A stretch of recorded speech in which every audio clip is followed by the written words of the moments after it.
నమస్కారం. Big debate ప్రత్యేక చర్చ కార్యక్రమానికి స్వాగతం.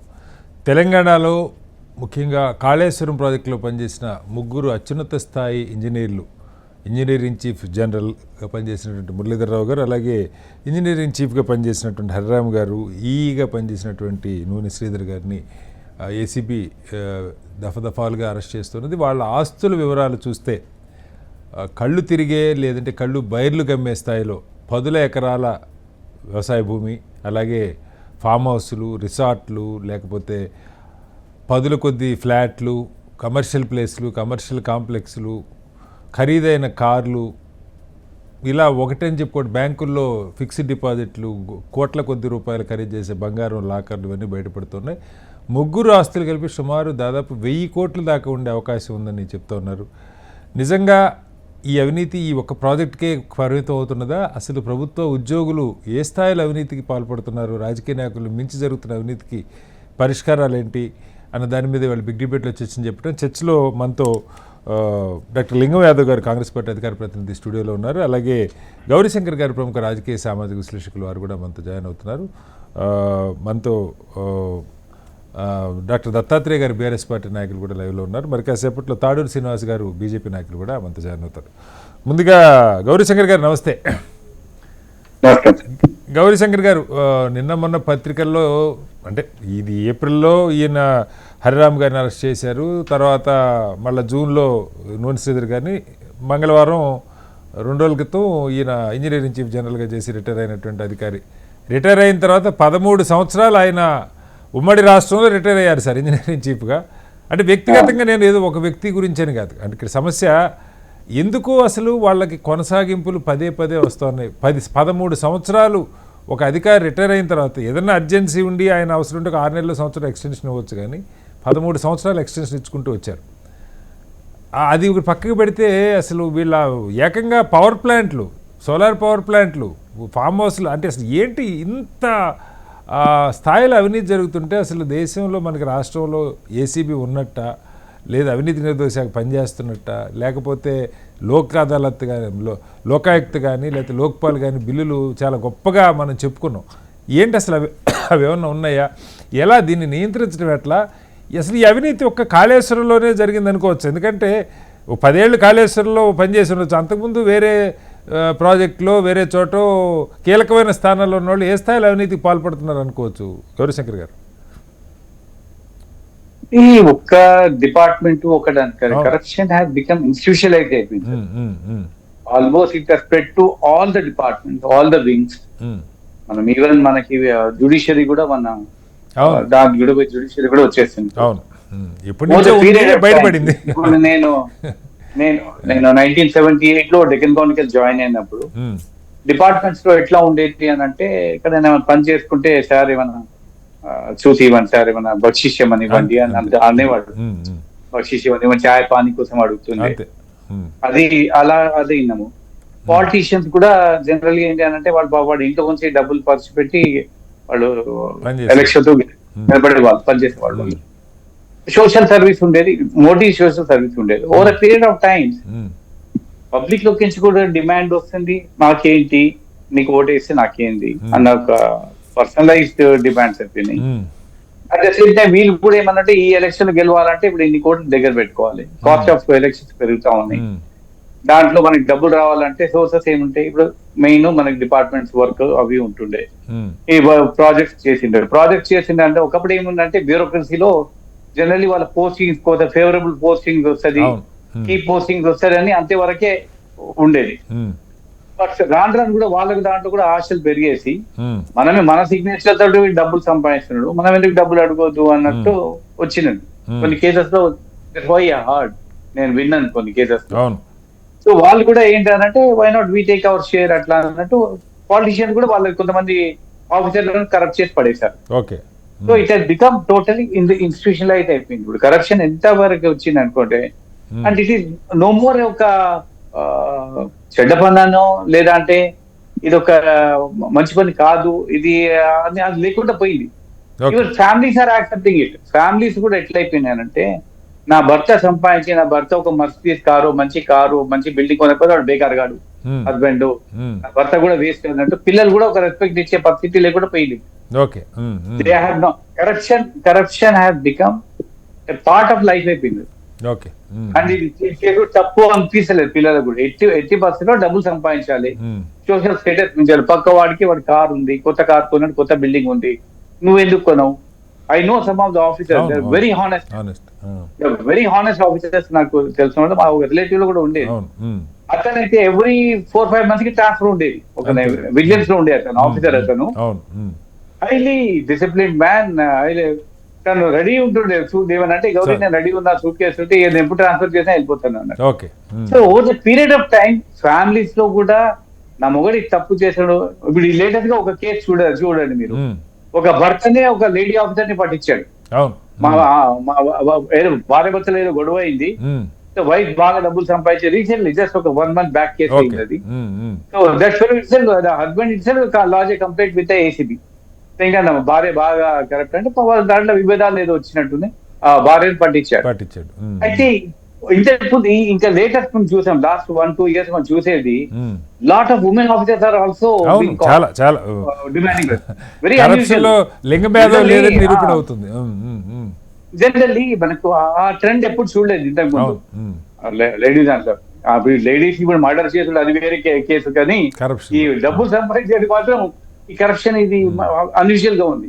కాబట్టి it has become a part of the life అయిపోయింది. ఎట్లా అంటే ఫ్యామిలీలో మంచి ఒక ఇల్లు, మంచి ఒక కారు, నా అబ్బాయి పిల్లలు మంచి. అంటే మీరు సామాజిక కోణంలో మాట్లాడుతారు కంటే ఒక ప్రశ్న అడుగుతాను సార్.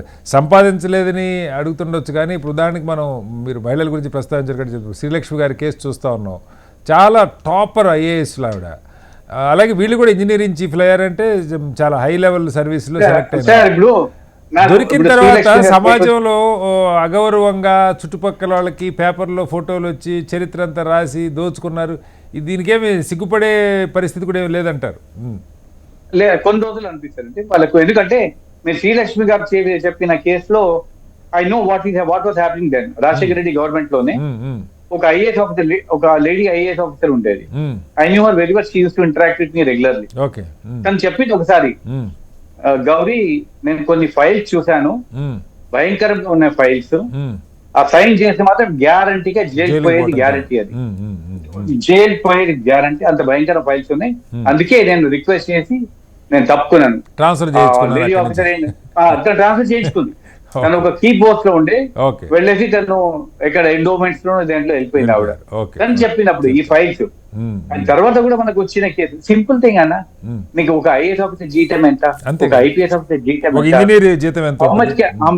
ఇప్పుడు మనకు వెరీ గుడ్ హానెస్ట్ ఆఫీసర్స్ ఉన్నారు. ఏకే మోంతి గారు ఉండే IAS IPS officer. Very simple officer.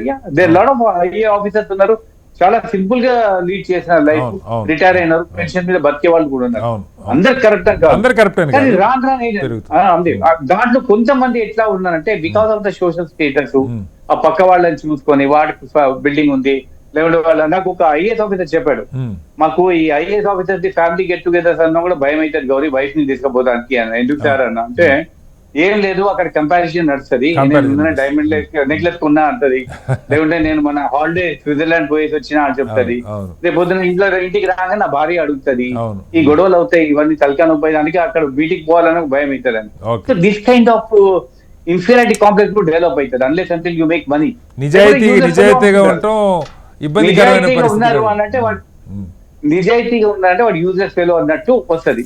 వాడు ఇంకోటి ఏంటంటే దొరికినారు అనుకోండి, ఏముంది జనాలు అనుకుంటారు చేశారు, అందరు కరెక్టే ఉన్నది, ఈ కాలంలో ఎవరు లేదు అని అదొక జనరల్ స్టేట్మెంట్ ఇస్తా ఉంటారు. కాబట్టి I think somewhere morality has come at they should be severe punishment ఉండాలి sir. Publicly the fellow should not do anything. Right, మళ్ళీ వస్తాను సార్ మీ దగ్గరికి. దత్తాత్రేయ గారు, అంటే పార్టీలు సరే ఎన్ని మాటలన్నా చెప్పొచ్చు, సామాజికంగా దీనికి యాక్సెప్టెన్స్ వచ్చిందా లేదా అలా కంపారిజన్, ఇదన్నీ సామాజిక కోణం గౌరీశంకర్ గారు మాట్లాడారు. కానీ ప్రజలు ఓట్లేసి ఎన్నుకుంటుంది ప్రభుత్వాన్ని సార్. ఇప్పుడు కాళేశ్వరంలో అవినీతి జరిగిందని సంవత్సరాల నుంచి చాలామంది మాట్లాడుతూ ఉంటే, కడుతున్నప్పుడు మీరు ప్రభుత్వంలో ఉన్నప్పుడు ఏం జరగలేదు, ఇదంతా ఉత్త మాటలు, రాజకీయ మాటలు, ఈ మాటలు మనం విన్నాం. ఇప్పుడు అధికారులు దొరికారు, ఏ స్థాయిలో దొరికారో మీరు చూస్తూ ఉన్నారు దత్తాత్రేయ గారు. ఒక 3 అధికారుల దగ్గర కలిపి 1000 కోట్లు అంటే దీనిలో ఏ స్థాయిలో ముడుపులు ముట్టినట్టు అంటే మరీ ప్రజల సొమ్ము ఇంత అడ్డగోలుగా, ఇప్పుడు ఇందాక గౌరీశంకర్ గారు చెప్పారు, గతంలో పోలీస్ డిపార్ట్మెంట్లో కానీ, ఇప్పుడు మా కుటుంబం కూడా పోలీస్ డిపార్ట్మెంట్ నుంచి వచ్చింది, నేపథ్యం ఉన్నది, తాతగారు తండ్రి గారు. అక్కడ పద్ధతి ఏంటంటే పని అయిన తర్వాత వాళ్ళు సంతోషంగా ఏదో 500 1000 ఇచ్చేవాళ్ళు. లేదంటే వాళ్ళ కొంతమంది కింది స్థాయి అధికారులు అయితే ఏదో చాయ్ పైసలో ఏదో పని అయింది కదా అని సంతోషంతో వాళ్ళు ఇచ్చారన్న పద్ధతిలో ఉండేది అవినీతి. అలా కాకుండా ఇప్పుడు వాటాలు వేసుకొని రాజకీయ నాయకులకింత, కొన్ని సందర్భాల్లో ప్రతిపక్షాలకింత, లేకపోతే అధికారులకింత, కింద స్థాయి వాళ్ళకింత ఈ రకంగా కాంట్రాక్ట్లో 30-35% ఈ రకంగా దోచుకుంటూ ఉంటే అసలు ఈ అవినీతి జరగలేక ప్రాజెక్టులు కూలిపోక కుంగిపోక ఏమవుతాయి? దత్తాత్రేయ గారు ఏం చెప్తారు? అంటే ఈ ఎవిడెన్స్ ఇది మీరు బీఆర్ఎస్ నాయకులు డబ్బులు తీసుకున్నారా లేదా సెకండరీ, దొరికిన అధికారుల దగ్గరే 3 అధికారుల దగ్గర కలిపి దాదాపు 1000 కోట్లు అసలు మనం వింటామా సార్? ఇప్పుడు 1.5 ఎకరన్నర మొకిలాలో ల్యాండు, కమర్షియల్ కాంప్లెక్స్లు, లేకపోతే బెంజ్ కార్లు అధికారుల దగ్గర, స్విట్జర్లాండ్లో థాయిలాండ్లో డెస్టినేషన్ వెడ్డింగ్లు ఏదో కోట్లు బిజినెస్ పీపుల్ చేసుకున్న పరిస్థితుల్లో మనకు కనపడుతుంటే ఏ సమాధానం చెప్తారు దత్తాత్రేయ గారు? ఫస్ట్ ఆఫ్ ఆల్ మీకు హెచ్ఎంటీవీ ప్రేక్షకులకు, ప్యానెల్లో ఉన్నటువంటి పెద్దలకు శుభాకాంక్షలు. Good evening. ఏమైపోయిందంటే కటారి గారు, ఉద్యోగంలో చేరినటువంటి వ్యక్తులు ఏ సంవత్సరంలో ఉద్యోగంలో చేరిండ్రు, ఏ సంవత్సరంలో తమ యొక్క ప్రమోషన్స్ తీసుకొని ఆ స్థాయి వరకు వచ్చిండ్రు, స్థాయిని పెరుగుతున్న కొద్దీ ఆర్థిక లావాదేవీల అంశంలో వాళ్ళ రేంజ్ పెరిగిపోవడం. ప్రస్తుతం ఈ రోజు దొరికినటువంటి వాళ్ళందరూ కూడా జనరల్ గా మనం ఆలోచిస్తే ఏదైతే ఇప్పుడు తెలంగాణ రాష్ట్రంలో ప్రధానంగా జరుగుతున్నటువంటి ఇన్వెస్టిగేషన్ ఏది ఉంది అంటే కాళేశ్వరానికి సంబంధించిన ఇన్వెస్టిగేషన్ జరుగుతుంది. దాంట్లో దాదాపుగా 17 మంది ఇంజనీర్లను నేరగాళ్లుగా ఈ ప్రభుత్వం గుర్తించి వాళ్ళపైన క్రిమినల్ కేసులు పెట్టి విచారణ చేస్తుంది. సో ఈ 17 మందిలో ఒక 6గురికి, ప్రధానంగా ముఖ్యమంత్రి రేవంత్ రెడ్డి గారి సామాజిక వర్గానికి చెందినటువంటి ఒక 6గురికి ఏమో ప్రమోషన్స్ ఇచ్చారు. కోర్టు పరిధిలో ఉండి విచారణ జరుగుతుంది. ఇన్వెస్టిగేషన్ లో ఉన్నటువంటి వ్యక్తులకు పదోన్నతులు ఇచ్చి ప్రమోషన్స్ ఇచ్చి వాళ్ళనేమో అందలం ఎక్కించిండ్రు. మోర్ ఓవర్ ఈ కాళేశ్వరం ప్రాజెక్టుకు చీఫ్ ఈఎన్సీగా పనిచేసినటువంటి వ్యక్తి అయినా కావచ్చు, అంతకుముందు ఇంజనీర్స్ గా పనిచేసినటువంటి వాళ్ళు కావచ్చు, మిగతా హోదాల్లో పనిచేసిన వాళ్ళపైన అంటే మీరేం చెప్పదలుచుకున్నారు? వాళ్ళు కూడా తిన్నారు కానీ వీళ్ళ సామాజిక వర్గం కాబట్టి చెప్తున్నారా? మీరేమంటున్నారు అంటే కటారి గారు, జనరల్ గా you are an intelligent investigator, ఏమంటారు క్వశ్చనర్. ఎందుకంటే ఎట్లా ఇస్తారంటే మీరు ఒక క్వశ్చన్ లాంగ్ గా ఉన్నప్పుడు దానికి ఆన్సర్ నేను కరెక్ట్ గా చెప్పాలి కదా. I have to answer my self. ఇప్పుడు జరుగుతున్నటువంటి అవినీతి దాడులకు, ఏసీబీ దాడులకు బీఆర్ఎస్ పార్టీకి సంబంధం ఏంటి? ఒకటి అయితే ఇక్కడ జరగాల్సినటువంటి డిబేట్ ఏంటంటే, దొరికినటువంటి అధికారులు బీఆర్ఎస్ పార్టీలో ఉద్యోగం పొంది బీఆర్ఎస్ పార్టీలోనే ఆస్తులు సంపాదించి బీఆర్ఎస్ పార్టీలోనే కోటీశ్వరులు అయినట్టుగా ఎక్కడైనా ఆధారాలు ఉన్నాయా? ఒక అంశం.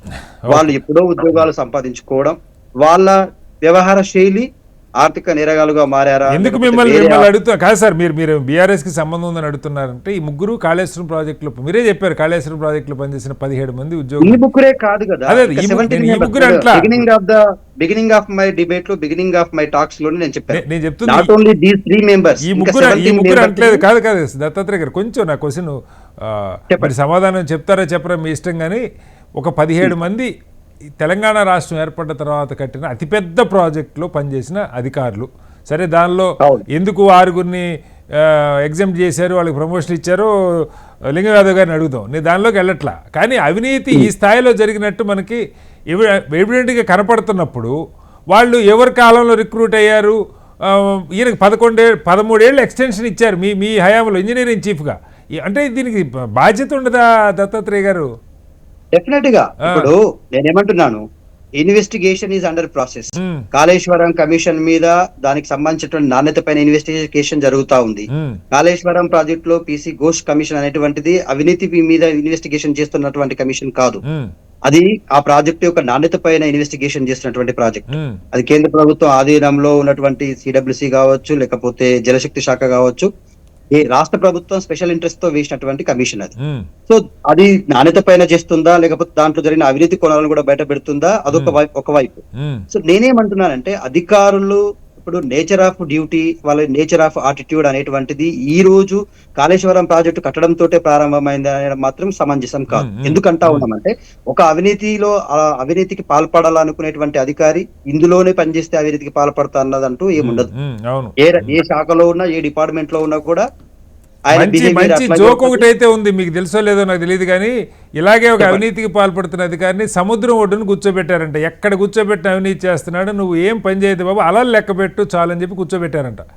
అలా లెక్క పెట్టమంటే ఆయన కటారి గారు అలా లెక్క పెట్టేటప్పుడు వీడు అడ్డం వచ్చాడని చెప్పి వాడి దగ్గర కూడా లంచం తీసుకున్నాడు. అంటే అట్లా మీరు చెప్పేది కరెక్టే కానీ పెద్ద మొత్తంలో అవినీతి డబ్బులు బయటపడింది కదా. సామెతలు లేవు. ఇప్పుడు నేనేమంటున్నానంటే అవినీతి అనేటువంటిది నేడు ఇదే మొదటిది కాదు, ఇదే చివరిది కాదు. అవినీతి దాడులు అంటే ఇప్పుడు దొరికిన వాడే దొంగగా ముద్రించబడతా ఉన్నాడు, దొరకని వాడు జల్సాలు చేస్తా ఉన్నాడు, చేస్తున్నటువంటి పొజిషన్స్ లో ఎంజాయ్ చేస్తా ఉన్నారు. ఇంకొకటి మోర్ ఓవర్, ఇంతకు ముందు గౌరీశంకర్ సార్ చాలా మంచి వాడు చెప్పారు. సమాజం యొక్క అటిట్యూడ్, సొసైటీ యొక్క అటిట్యూడ్ ఎట్లా తయారైపోయిందంటే సేమ్ సమానమైనటువంటి ఉద్యోగం సమానమైనటువంటి స్థాయిలో చేస్తున్నప్పుడు నీవేమో నిజాయితీ పరుడుగా ఉంటే ప్రభుత్వ కారులో తిరుగుతున్నావు, ప్రభుత్వ కారులోనే వస్తున్నావు, ప్రభుత్వం ఇచ్చిన బంగ్లాలోనే ఉంటున్నావు. పక్కనే ఉన్నటువంటి మరో పొజిషన్ లో ఉన్నటువంటి అధికారి ప్రభుత్వం ఇచ్చినటువంటి వాహనానికంటే మించిన వాహనాలు కొంటా ఉన్నాడు, బిల్డింగ్లు కొంటా ఉన్నాడు, బంగ్లాలు కొంటా ఉన్నాడు. నేను మిమ్మల్ని రాజకీయ పార్టీలు, అందులో ప్రభుత్వాన్ని నిర్వహించిన పార్టీలు సామాజిక కోణంలో చెప్పటం గౌరీశంకర్ గారు చెప్పొచ్చు సార్. నేను సమాజంలో ప్రజల ఆలోచన ఎట్లా ఉంది ఇది కాదు సార్, మీ బాధ్యత నికార్స్గా ప్రభుత్వాన్ని నడపడం, అవినీతి లేకుండా. ఒక విషయంలో కాదు కటారి గారు, ఒక 4 అంశాలలో తెలంగాణ రాష్ట్రంలో ఒక investigation process it is under process. ఏది ఈ కార్ రేస్ విషయంలో మా పార్టీ వర్కింగ్ ప్రెసిడెంట్ పైన ఇన్వెస్టిగేషన్ జరుగుతుంది. కాళేశ్వరం ప్రాజెక్టు యొక్క విషయంలో మా పార్టీ చీఫ్ మినిస్టర్ గా పనిచేసిన కేసీఆర్ గారి పైన, అట్లాగే ఇంజనీరింగ్ ఇరిగేషన్ డిపార్ట్మెంట్ కు నా బాధ్యత వహించినటువంటి హరీష్ రావు గారి పైన ఇన్వెస్టిగేషన్ జరుగుతా ఉంది. It is under process. నేనేమంటున్నా అంటే ఇది డైవర్ట్ పాలిటిక్స్ కోసం చేశారా, లేకపోతే ఇందులో ఇన్వాల్వ్ అయిన వాళ్ళని అవినీతి పరులుగా ముద్రించాలంటే గతంలో ఉన్న ఆస్తులన ఇప్పుడున్న ఆస్తులన ఇందులో సంపాదించుకున్న ఏదైనా సరే ఇప్పుడు ఇన్వెస్టిగేషన్ జరుగుతున్నప్పుడు వాళ్ళని బయటకు తీసుకొచ్చి ముద్దాయిలుగా నిలబెడితే ఖచ్చితంగా ఇందులోనే అతిపెద్ద అవినీతి జరిగిందని చూపించడానికి చేస్తా ఉన్నారా? There is a different type of issues. అవి పొలిటికల్ గా ముడిపడి ఉన్నాయా, రాజకీయంగా ముడిపడి ఉన్నాయా, లేకపోతే కక్ష సాధింపులో భాగంగా ముడిపడి ఉన్నాయా, రాష్ట్రంలో ఉన్న 6 గ్యారెంటీలు 13 హామీలను డైవర్ట్ చేయడానికి ముడిపడి ఉన్నాయా? సో ఇట్లా ఒకటని కాదు. మరి ఒక నిజాయితీ పరుడైనటువంటి అధికారి నగేష్ అనేటువంటి అధికారి పైన అక్రమంగా కేసులు పెట్టిస్తే ఆయన సూసైడ్ చేసుకునేటువంటి పరిస్థితి కూడా వచ్చింది. ఒక ఎంఆర్ఓ గారిని మనం చూసాం. సో ఒకటి కాదు, జనరల్ గా తెలంగాణ రాష్ట్రంలో జరుగుతున్నటువంటి ప్రతిదీ కూడా డెఫినెట్లీ దాని వెనకాల తవ్వి చూస్తే ఏముంది రాజకీయం లేదని నేను అనకపోవచ్చు, కానీ ఇక్కడ కనపడుతున్నది అయితే నిజం కదా సార్. ఇది వాళ్ళ దగ్గర ఏమీ దొరకలేదనుకోండి, మీరు కక్ష సాధింపు అనొచ్చు. టన్నుల కొద్దీ డబ్బులు, బంగ్లాలు, విల్లాలు, ఎకరాలు, కమర్షియల్ ల్యాండ్స్, బ్యాంక్ డిపాజిట్ ఇవన్నీ కనపడుతుంటే అవినీతి చేయలేదని అయితే అనలేరు కదా. పొలిటికల్ గా ఎంటర్ అయ్యే వాళ్ళు, ప్రొఫెషనల్ గా డ్యూటీ చేసే వాళ్ళ యొక్క డెఫినేషన్ మారిపోయింది. నిజాయితీగా రాజకీయాలలో జనరల్ గా నేను it is my self definition. ఎందుకంటున్నానంటే నిజాయితీగా ఉండాలి, నేను ఖచ్చితంగా నేను సామాజిక సేవ చేయాలి, సామాజిక సేవలో అంశం.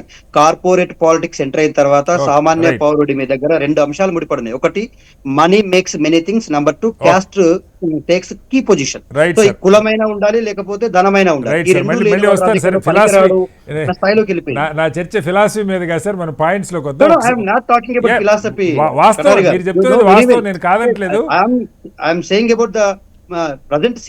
కానీ ప్రజలు ఓట్లేసి నాయకులను ఎన్నుకుంటుంది ఇలాంటి అవినీతి తిమింగలాల్ని తయారు చేయమని కాదు సార్.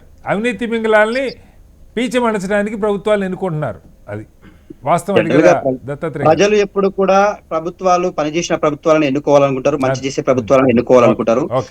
ఎన్నుకొని కూర్చున్న తర్వాత, అధికారంలో కూర్చున్న తర్వాత వేసినటువంటి ప్రజలు ఒకసారి ఓటేసిండ్రు, మేము 5 ఏళ్ళు అధికారంలో ఉంటాము, 5 ఏళ్ళు మేము ఏది చేసినా చెల్తుంది అనేటువంటి ఒరవడి కొనసాగుతాం. ఇది మారాలి అనేటువంటిది దట్ ఈస్ మై ఒపీనియన్. మారాలి, దానికి వద్దాం ఒకసారి. లింగరాజు గారు, ఇక్కడ మీరు చూస్తే ఈ హయాంలోనే కాదు, ఇప్పుడు ఇవాళ తాండూరు నుంచి నేను మళ్ళీ కంపేర్ చేస్తున్నాను, చిన్నదా పెద్దదా కాదు. ఒక ఆఫీసర్కి పంచాయతీరాజ్ ఇంజనీరింగ్ చీఫ్ 50,000 లంచం తీసుకుంటే దొరికాడు. ఆయన కూడా ఎక్స్టెన్షన్ ఇచ్చున్నారు. మీరు సంవత్సరం క్రితం ఎక్స్టెన్షన్ ఇచ్చారు, మీ ప్రభుత్వం వచ్చే ఎక్స్టెన్షన్ ఇచ్చారు. అంటే ప్రభుత్వం దగ్గర అసలు ఈ అధికారి ఎలాంటి వాడు, నిజాయితీ పడా కాదు, అసలు ఒక ట్రాక్ రికార్డు ఉండదా?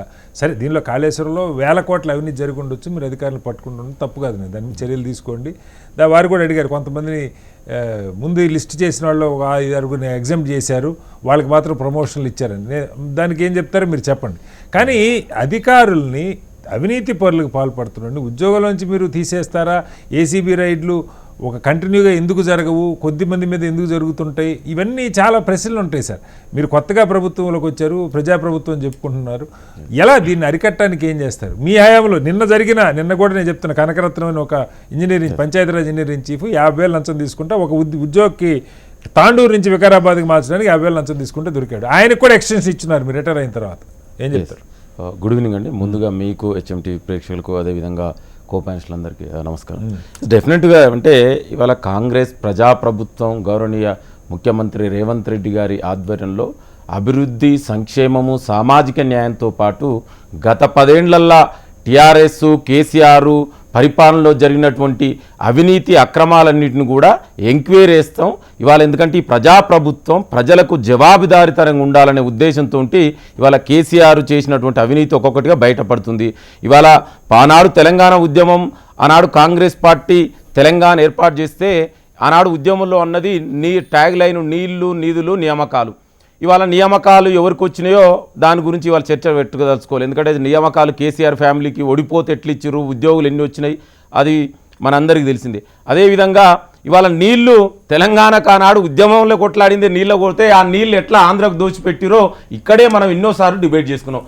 ఇక ప్రత్యేకించి ఎందుకంటే మళ్ళీ ఆ విషయం గురించి పోలే, నీళ్ళు ఎట్లా ఆంధ్ర, అందుకే చెప్తున్నా ఆ విషయంలోకి ఇప్పుడు నేను పోదలుచుకోవాలి. ఇక ప్రత్యేకించి నిధులు అంటే తెలంగాణ ఏర్పాటు అయిన తర్వాత ఎన్నో ఆశలతో తెలంగాణ ప్రజలు ఇవాళ ఎదురు చూస్తే ఆనాడు 10 ఏళ్లు పరిపాలించినటువంటి కేసీఆర్ పరిపాలన అంతా కూడా ఎట్లా అవినీతిమైందంటే ఒక్కొక్కటి నేను చిన్న examples. Land mafia, sand mafia, liquor scam, telephone tapping, ఇవాళ ఫార్ములా ఈ రేసు, కాళేశ్వరం అవినీతి, విద్యుత్ కొనుగోలు, గొర్రెల స్కాము, చేపల స్కాము, కాదేది అవినీతికి అనర్హం. ఎందుకంటే ఇప్పుడు మాట్లాడినప్పుడు నేను I will come to the point. కాదేది అవినీతికి అనర్హం కేసీఆర్ 10 ఏళ్ల పాలన అన్నట్టు ఇవాళ ఒక్కొక్కటిగా అవన్నీ కూడా బయటపడుతుంది. ఇక ప్రత్యేకించి కాళేశ్వరం, ఇవాళ కాళేశ్వరంలో ఆనాడు ఎన్నో ఆశలతోటి కేసీఆర్ను గెలిపిస్తే 2 సార్లు 10 ఏళ్ళు అధికారంలో ఉండి తెలంగాణ డబ్బంతా కూడా తీసుకుపోయి కాళేశ్వరంలో పెట్టుడు. ఆ కాళేశ్వరంలో ఏమైందో మనందరికీ తెలుసు. ఇక నేను చెప్పడం కాదు, కాగ్ రిపోర్ట్ ఇచ్చింది, ఎన్డీఎస్ఏ అఫీషియల్గా రికార్డు ప్రకారమే చెప్పింది దాంట్లో ఏం జరిగింది అనేది. ఇవాళ మళ్ళీ నేను దాని గురించి పోలే. ఇవాళ దొరికినటువంటి ఇవాళ ప్రజాప్రభుత్వం ఆ ఏసీబీ కేసులలో దొరికినటువంటి ఎవరు మురళీధర్ రావు గారు, అదేవిధంగా హరినామ్ నాయక్ గారు, శ్రీధర్ గారు ఒక ఆస్తులను చూస్తే మనకు ఇవాళ అసలు కళ్ళు బయలు మరిపించినది అన్నట్టు ఒక ఆఫీసర్ లాంటి ఇంజనీర్ చీఫ్గా పనిచేసినటువంటి వ్యక్తికి మురళీధర్ రావు 10 ఏళ్ళు రిటైర్డ్ అయినాక కూడా అధికారంలో అంటే ఇవాళ మళ్ళీ కులం గురించి పోలే, ఎందుకు పెట్టుకుంటూ ఏం అసలు ఫస్ట్ ఎక్స్టెన్షన్ మీ కాంగ్రెస్ హయాంలోనే వచ్చింది. 2014 కంటే ముందే వచ్చింది. అదే చెప్తున్నా, తెలంగాణ వచ్చింది ఎందుకంటే ఆశల కోసం, తెలంగాణ ఆశయాల కోసం, తెలంగాణ అభివృద్ధి జరగాలి. ఉమ్మడి ఆంధ్రప్రదేశ్ లో ఈ విధంగా జరిగిందనే కదా తెలంగాణ ఏర్పాటు చేసింది కాంగ్రెస్ పార్టీ, తల్లి సోనియా గాంధీ. ఇవాళ మీరు ఇచ్చేసి ఇవాళ వాళ్ళ ఆస్తులు ఎంత అండి? ఇవాళ నిన్నే మనందరం చూసినాం 1000 కోట్ల పైగా ఆస్తులు. సార్ ఇదంతా నేను ఇదంతా చెప్పా కాదు సార్. నేను మిమ్మల్ని అడుగుతుంది, మీది ఇప్పుడు కొత్త ప్రభుత్వం 1.5-2 ఏళ్ళు అవుతుంది మీ ప్రభుత్వం ఏర్పడి. నేను మిమ్మల్ని అడుగుతున్నది, ఈ అధికారులు ఈ ఒక్క ప్రాజెక్టులో అవినీతి చేశారని మనం అనలేం. నిజాయితీగా ఉండేవాడు మొదటి నుంచి నిజాయితీగా ఉంటాడు, అవినీతికి అలవాటు పడ్డాడు, ఇంకా ఆ లైన్లో పోతూ ఉంటాడు. ఇది ఈ ముగ్గురేనా, 10 మందా, 20 మందే కాదు, ఒక ప్రభుత్వంగా ప్రభుత్వ శాఖల్లో నేను ఇప్పుడు కూడా ఎగ్జాంపుల్ చెప్పాను. నిన్న జరిగిన ఎగ్జాంపుల్ పంచాయతీరాజ్ ఈ ఎగ్జాంపుల్ కూడా చెప్పాను. దీన్ని మార్చడానికి ఒక చట్టం ఉంది, లోకాయుక్త అని చెప్పి. అసలు ఇప్పుడు లోకాయుక్త హెడ్ ఎవరు ఉన్నారో తెలంగాణలో నాకైతే తెలియదు. కర్ణాటకలో బ్రహ్మాండమైన లోకాయుక్త యాక్ట్ ఉంది. ఏసీబీ ఎందుకు ఫుల్ ఫ్లెడ్జ్డ్గా పనిచేయదు? ఎమ్మెల్యేలు, రాజకీయ నాయకులు ఆస్తులు డిక్లేర్ చేసినట్టుగా సంవత్సరం చేయాలని పార్లమెంట్లో చట్టం చేశారా, రూలా, చేయకపోతే ఏం చేస్తున్నారో నాకు తెలియదు. కానీ ఉద్యోగులు కూడా వాళ్ళ ఆస్తుల్ని ప్రతి సంవత్సరం అసెట్స్, ఇదిగో నాది, నేను ఈ కారు కొన్నా, ఈ స్థలం కొన్నా, లేకపోతే ఇల్లు కొన్నా, ఈ ఎంత అప్పు ఉంది నాకు అనేది ఏదో ఒక మెకానిజం పెట్టకపోతే ఇవాళ వీళ్ళు దొరికారు కాబట్టి పోయింది సార్. దొరకని వాళ్ళు ఎంతమంది ఉన్నారు? నేను అదే చెప్తున్నాను. ఇవాళ ఈ ప్రజాప్రభుత్వం అకౌంటబిలిటీగా ఉండాలనే ఆనాడు కాంగ్రెస్ పార్టీ యూపీ హయాంలోనే ఇవాళ లోకాయుక్త, లోక్పాల్ తీసుకొచ్చింది 2013లో. ఇవాళ పార్లమెంట్ లో చట్టం చేసింది కూడా కాంగ్రెస్ పార్టీ. అదే చెప్తున్నా. ఇవాళ నేను ఏమంటే ప్రత్యేకించి కాళేశ్వరం కేసీఆర్ ఫ్యామిలీకి, కుటుంబానికి ఒక ఏటీఎం గా మారింది. ఇవాళ నేను ఏమంటే చీఫ్ ఇంజనీర్ల దగ్గర, రిటైర్డ్ ఇంజనీర్ దగ్గరనే 1000 కోట్లు జరిగితే మరి కాళేశ్వరం నేనే చీఫ్ ఇంజనీర్ అని చెప్పింది కదా. 80,000 పుస్తకాలు చదివిన ప్రపంచం మీద, మరి ప్రపంచంలో నాకు తెలిసి ఏ ఐన్స్టీన్ కూడా హైయెస్ట్ చదివిందే 3,000-2,000 పుస్తకాలు. మరి 80,000 పుస్తకాలు చదివిన చీఫ్ ఇంజనీర్ అయిన కేసీఆర్ మరి ఇవాళ ఆయన ఎన్ని ఆస్తులు ఇవాళ వస్తాయి బయటకు వస్తే తీసుకురండి, నాకు అభ్యంతరం లేదు. నేను అదే చెప్తున్నా, ఇవాళ ఒక ఆఫీసర్లు ఇంత తగ్గుంటే ఇవాళ కేసీఆర్ కల్వకుంట్ల కుటుంబం 2014 ముందు వాళ్ళ ఆస్తులు ఎంత, ఇవాళ వాళ్ళ ఆస్తులు ఎంత, ఈ ఫామ్ హౌస్ కల్చర్ ఎట్లొచ్చింది, ఈ 1000 కోట్ల అక్రమాస్తులు ఎట్లొచ్చినాయి, వాళ్ళన్నీ కూడా బయటకు వస్తాయి. మా ప్రభుత్వం జవాబుదారీతనంగా ఉంది కాబట్టినే ఇవాళ గతంలో జరిగినటువంటి అన్ని ఎంక్వైరీ నడుస్తున్నాయి. ఇవాళ ఏసీబీలు గతంలో 10 ఏళ్ళుగా పనిచేయలే కదా, మొత్తం కూడా డీఫంక్ అయినాయి. ఇవాళ ఫంక్షన్ చేయడబట్టే ఇవాళ అధికారులు బయటకు వస్తారు. ఎవరెవరు లంచం కూడా, ఎవరు లంచం తీసుకున్నా కూడా, గతంలో తీసుకున్నా ఇప్పుడు తీసుకున్నా కూడా ఈ ప్రభుత్వం ఉపేక్షించదు. డెఫినెట్ కూడా చట్ట ప్రకారం వాళ్ళ శిక్షలు పడే విధంగా మీరు కూడా వెల్ ఎడ్యుకేటెడ్. అడుగుతున్న ప్రశ్న, ఏసీబీ సాధారణంగా ఎవరన్నా కంప్లైంట్ చేస్తే, ఇప్పుడు ఈ వికారాబాద్ ఆయన ఈ పంచాయతీ చీఫ్ ఏంటంటే ఆ ఉద్యోగి వెళ్ళి అయ్యా నన్ను 50,000 అడుగుతున్నారు ట్రాన్స్ఫర్ కంటే, అప్పుడు వాళ్ళు పట్టుకున్నారు రెడ్ హ్యాండెడ్గా, ఏదో డబ్బులు కలర్ మారితే పట్టుకుంటారు, అది తెలుసు. అది కాకుండా డిస్ప్రపోర్షనేట్ అసెట్స్ ఉంటే, ఆదాయానికి మించిన ఆస్తులు ఉంటే పట్టుకుంటారు. వాళ్ళంతటి వాళ్ళు కొన్ని రైడ్లు చేస్తారు. నేను మీ టార్గెట్ బీఆర్ఎస్ అయితే కానివ్వండి, నాకు అభ్యంతరం. రాజకీయంగా మీ టార్గెట్ కావచ్చు, మీరు పట్టుకోవచ్చు, వాళ్ళని నిరూపించవచ్చు, జైల్లో పెట్టండి, శిక్షలేయండి. కానీ దీనికే కన్ఫైన్ కాకుండా అధికారులు, అవినీతి అధికారులు వాళ్ళ మిగతా డిపార్ట్మెంట్లో లేరా, ఉంటే వాళ్ళ మీద చర్యలకి ఒక విధానం ఏమున్నది కాంగ్రెస్ ప్రభుత్వం దగ్గర అని అడుగుతా ఉన్నా సార్. ఇప్పుడు రేపొద్దున మేము వేరే వాళ్ళు వచ్చి మిమ్మల్ని మళ్ళీ మీ హయాంలో జరిగిన ఈ చిట్టా బయటకు తీసే కంటే మీ హయాంలోనే సరి చేసుకుంటే బాగుంటుంది కదా. చెప్తున్నా, మా హయాంలో అవినీతికి ఆస్కారం లేదు. ఇవాళ ప్రభుత్వం చిత్తశుద్ధితో పనిచేస్తుంది. అందుకే ఇవాళ ఏసీబీ లాంటి వ్యవస్థలు కూడా అంత స్ట్రాంగ్ గా పనిచేస్తున్నాయి. ఇవాళ ఎక్కడైనా అవినీతి జరుగుతుంది ఇవాళ ప్రభుత్వానికి, పోలీస్ ఆఫీసర్లకు, ఏసీబీకి చెప్పమని ఇవాళ ప్రభుత్వం చాలా స్పష్టంగా ఆదేశాలు ఇచ్చింది. అందుకే ఇవాళన్నీ కూడా బయటపడుతున్నాయి కదా. గతంలో ఈ విధంగా అక్రమాస్తులు ఎవరైనా పట్టుబడరా 10 ఏళ్ల కేసీఆర్? నేను అందుకే చెప్తున్నాను, కాంగ్రెస్ పార్టీ ఇవాళ మరి అదే లోకయుక్త తీసుకొచ్చింది ఎవరండి? జవాబుదారీతనంగా ఉండాలి, అంబుడ్స్మెంట్ ఉండాలి. ప్రజలకు ప్రభుత్వ పాలకులు, అవినీతికి పాల్పడే పాలన అధికారులు ఎవరున్నా కూడా వాళ్ళ చట్ట ప్రకారం శిక్షించాలనే ఉద్దేశంతో ఉంటే కదా లోక్పాల్, లోకాయుక్త లాంటి పటిష్టమైన వ్యవస్థ తీసుకొచ్చింది. ఇవాళ ఏసీబీ కూడా ఇంత స్ట్రాంగ్ గా పనిచేయడం చేస్తుందంటే దానికి కారణం ఇవాళ ప్రజాప్రభుత్వం వాళ్ళకి ఫ్రీ హ్యాండ్ ఇస్తేనే కదా. ఇవాళ ముఖ్యమంత్రి రేవంత్ రెడ్డి గారి ఆధ్వర్యంలో అవినీతిని ఎట్టి పరిస్థితిలో ఉపేక్షించేది లేదు. అది ఎవరైనా కూడా ఏ పార్టీ, ఇక్కడ పార్టీని టార్గెట్ లేదండి. ఇవాళ ఏ బీఆర్ఎస్ పార్టీ, ఇంకా ఎక్స్ పార్టీ, వై పార్టీ కాదు, బీఆర్ఎస్ పార్టీలో జరిగినటువంటి అవినీతి బయటకు వస్తుందని నేను చెప్తున్నా. ఇవాళ 10 ఏళ్లుగా అదే కదా, నీళ్లు నియామకాల పేరు మీద తీసుకొచ్చి, నిధుల పేరు మీద మొత్తం 1000 కోట్లు ఇవాళ ప్రజాధనం వృధాగా చేసి 1000 కోట్లు ఇవాళ అక్రమాస్తులు సంపాదించింది ఎవరండి? నేను సూటిగా ప్రశ్నిస్తున్నా. మరే ప్రజలకు 10 ఏళ్ళు ముఖ్యమంత్రిగా, మంత్రిలో పనిచేసినటువంటి గత పాలకులు మీ ఆస్తులు ఒకసారి పబ్లిక్ డిస్ప్లే చేయండి, పబ్లిక్ డొమైన్ లో పెట్టండి. 2014 ముందు మీ ఆస్తులు ఎంత, ఇవాళ మీ ఆస్తులు ఎంత, ఈ ఆస్తులు ఎంత ఎక్కడి నుంచి వచ్చినాయి, ఏ కష్టం చేసిరు, ఏం చేసి బిజినెస్ చేసి వచ్చిరు ఇవాళ? అందుకే చెప్తున్నా, అందుకే గతంలో జరిగినతో పాటు ఎక్కడ కూడా ఈ ప్రభుత్వం ఉపేక్షించదు. ఇవాళ వ్యవస్థలన్నీ కూడా అంత పటిష్టంగా పనిచేయడం పట్టుకునే ఇవాళ ఇట్లాంటి అవినీతి తిమంగళాలు ఇవాళ బయటకు వస్తున్నాయి కదా. మురళీధర్ రావు లాంటి అవినీతి తిమంగళాలు ఇవాళ బయటకు ఎట్లా వస్తున్నాయండి? ఏసీబీ పటిష్టంగా చేస్తుంది కదా, మరి దానికి ఈ ప్రభుత్వం సపోర్ట్ చేస్తుంది కదా. అవినీతిని ఉపేక్షించే లేదన్నందుకు ఇవాళ బయటకు వస్తుంది. ఇంకొకటి, బీఆర్ఎస్ నాయకు మిత్రులు మాట్లాడుతున్నారు, నేను కూడా ఏదో చదువుకుంటూ కొంచెం ఏదో అవినీతిని గురించి దాన్ని ఎవరు చేసినా కూడా దాన్ని సమర్థించారు అనుకున్నా. కానీ ఆయన అవినీతి గురించి మా ప్రభుత్వంలో బీఆర్ఎస్ ఇవాళ ఇదే దళిత బంధులో 30% కమిషన్ ఎవరన్నారండి? అన్నాడు మీ ప్రభుత్వంలో జరిగింది కదా. మన అందరం కూడా ఇవాళ అవినీతి జరగొద్దు, దీనికి ఇంకేమైనా ఒక ప్రతిపక్ష నాయకుడు సలహా సూచనలు అదే అడుగుతున్నా. వారు సలహా చెప్పే ముందు మీ ప్రభుత్వంలో ఇప్పుడు బయటకు వచ్చిన దొరికిన వాళ్ళని కాకుండా అసలు ఒక విధానం అంటే నేను అంటుంది కరప్షన్ లేకుండా ఉంటే విధానం అన్న పాయింట్ కాదు సార్. చర్యలు అంటే ఇదిగో ఇలా అధికారులు చెక్ చేస్తాం, ర్యాండమ్గా వాళ్ళ ఆస్తులు చూస్తాము, ఒక మానిటరింగ్ ఉంటుంది, లేకపోతే వాళ్ళే సెల్ఫ్ డిక్లరేషన్ ఇవ్వాలి, ఇలాంటివి ఏమన్నా ఏర్పాట్లు చేస్తున్నారు. దాని మీద శ్రీనివాస్ గారు, ఇక్కడ ఈడీ కూడా ఎంటర్ అవుతుంది. ఇక్కడ వాసన రాగానే డబ్బులు 1000 కోట్లు అనగానే ఈడీ అధికారులు ఏసీబీ వాళ్ళు ఏం కేసు పెట్టారా, కాగితాలు ఇవన్నీ అడుగుతున్నారు, సంతోషం. కానీ నేను అంటున్నది 2014 ఎన్నికల ముందు దేశంలో లోక్పాల్ కోసం ఒక పెద్ద ఉద్యమం జరిగింది, అన్నా హజారే ఉద్యమం. ఆ ఉద్యమాన్ని అద్భుతంగా వాడుకొని ఆ రోజు బీజేపీ అధికారంలోకి రాగలిగింది దేశవ్యాప్తంగా. నిర్భయ సంఘటన ఒకటి, లోక్పాల్, ఈ రెండే మేజర్గా బీజేపీ వైపు టర్న్. కేజ్రీవాల్ కూడా అదే అదంతా ఈ లోక్పాల్ ఉద్యమంలో భాగమే. మీకు అందరికి గుర్తు. నా పాయింట్ ఏంటంటే శ్రీనివాస్ గారు, మీరు వచ్చిన తర్వాత కూడా జాతీయ స్థాయిలో కానీ లేకపోతే రాష్ట్రాల్లో కానీ ఒక బలమైన లోక్పాలు, లోకాయుక్త, అలాగే కొన్ని వ్యవస్థలు, ఇప్పుడు ఇవాళ కొంతమంది అధికారులు దొరికారు, సరే దానిలో కక్ష సాధింపా కాదా ఒక చర్చ, రాజకీయం లేకుండా ఏది ఉండదు, దేశంలో మీరు చేస్తేనే అలాగే ఉన్నాయి అంటున్నారు, రాష్ట్రాల్లో ప్రభుత్వాలు చేస్తేనే అలాగే ఉంటుంది, నేను దానిలో కూడా వెళ్ళట్లా. పాయింట్ నాకు కావాల్సింది ఒక జాతీయ ప్రభుత్వంగా 11 ఏళ్ళు అబ్సల్యూట్ మెజారిటీతో బ్రహ్మాండంగా మీరు అక్కడ కూర్చున్నారు. దేశంలో అవినీతి లేదు అని ఎవ్వరూ మాట్లాడలేరు. అవినీతి విశ్వవ్యాప్తం అయిపోయింది. ఇందాకే చెప్పారు, సోషల్ యాక్సెప్టెన్స్ కూడా వచ్చిందని గౌరీశంకర్ గారు చెప్తూ ఉన్నారు. అది లేకపోతే, అవినీతి చేయకపోతే ఎదవ అన్నట్టుగా చూస్తున్నారని. దాన్ని అరికట్టడానికి డబ్బులు లేకపోతే, అవినీతి చేయకపోతే ఎందుకు పనికిరానుడు అన్నట్టుగా సమాజం అవన్నీ నిజం కావచ్చు. బట్ నా పాయింట్, ప్రభుత్వాలుగా మీరు ఒక బలమైన లోక్పాలు చేయటం కానీ, రాష్ట్రాల్లో బలమైన లోకాయుక్త ఉండేట్టుగా చూడటం కానీ, ఎందుకంటే దేశవ్యాప్తంగా ప్రపంచవ్యాప్తంగా సర్వేలు జరుగుతూ ఉంటాయి సార్. ట్రాన్స్పరెన్సీ ఇంటర్నేషనల్ అనే సంస్థ చేస్తూ ఉంటుంది, గౌరీశంకర్ గారికి ఐడియా ఉంటుంది. అవినీతిలో మన రేటు బ్రహ్మాండంగా ముందుకెళ్తూ ఉంది దశాబ్దాలుగా, ఎక్కడ వెనక కూడా పోట్ల. డిసెంబర్ 9 అంతర్జాతీయ అవినీతి వ్యతిరేక దినోత్సవం జరుపుకుంటాం పేరుకి, దాని గురించి పెద్ద ప్రస్తావన, మీ రాజకీయాలకు వేరే అంశాలు ఉంటాయి. నా పాయింట్ వీటి మీద ఇప్పుడు ఎలా అయితే ఎమ్మెల్యేలు, ఎంపీలు, రాజ్యసభ సభ్యులు, ఎమ్మెల్సీలు ప్రతి సంవత్సరం వాళ్ళ ఆస్తులు డిక్లేర్ చేయాలి, అది కూడా మ్యాండేటరీగా కాదు, అవునో కాదో నాకు తెలియదు. పార్లమెంట్లో అలాంటి చట్టం ఉందా, విధిగా చేయాలా, చేయకపోతే వాళ్ళ మీద చర్యలు ఉంటాయో తెలియదు.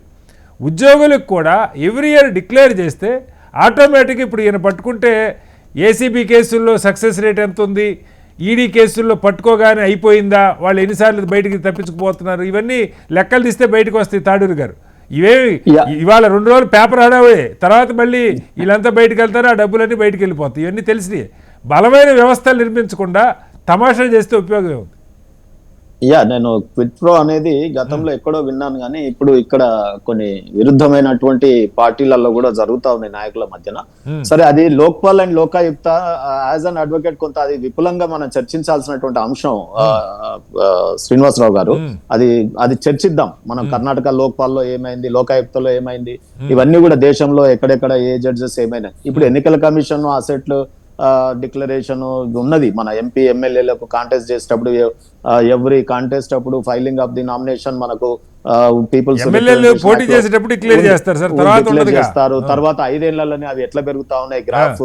అసలు మనకు ఈసీజీ లక్కర్లేదు, మనకు ఈసీజీ తీయాల్సిన పరిస్థితి వస్తుంది. నాయకుల యొక్క ఆస్తులు చూస్తే మనము గుండె డమాల్ అని అంటున్నాయి అట్లా వింటా ఉంటే. అయితే ఇప్పుడు నేను I want to confine this Kaleshwaram corruption subject. నిజంగా కూడా తెలంగాణ రాష్ట్రం ఈ రోజు ఏ పేపర్ తిరిగేయండి, ఏ యూట్యూబ్ ఛానల్ చూడండి, ఏ శాటిలైట్ ఛానల్ చూడండి, మీలాంటి హెచ్ఎంటీవీలో సబ్జెక్ట్ ఓరియంటెడ్ మీరు డిబేట్ చేస్తారు ఎవ్రీ ఈవినింగ్. సో మీలాంటి దాంట్లో కూడా మంచి మంచి అంశాలు తీస్తున్నారు. ఈ మధ్య కాలంలో మొత్తం అవినీతి అంశం చాలా డిబేట్స్ రావడం జరుగుతా ఉంది.